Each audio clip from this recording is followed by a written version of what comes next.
We come to these career and college fairs to just give students and parents an opportunity to come meet and talk with us. It's a great way to ask about academics, athletics, and just resources for students. I did not know Minnesota had these many universities and colleges. There's only so much you can learn online or, ask people about. This is our chance to find out firsthand. It's been great getting to talk to people who are involved in the application process. It's made me feel a lot more prepared. I came here with a couple colleges in mind, but I didn't have a very wide net. So this has helped me sort of broaden my horizons, see what colleges might be good for me that are a little closer by too. There are a lot of questions in mind and where to start. We just wanted to take the first steps and even plan our first college visit, so which is exciting.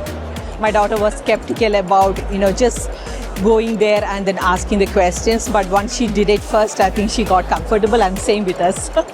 As long as whatever she picks, she's good at it and she plans on completing it, that's all we care about. Finding a place that makes your student feel like a home away from home is something that we encourage all students to look for. It's just a really great opportunity for them to just explore their different options.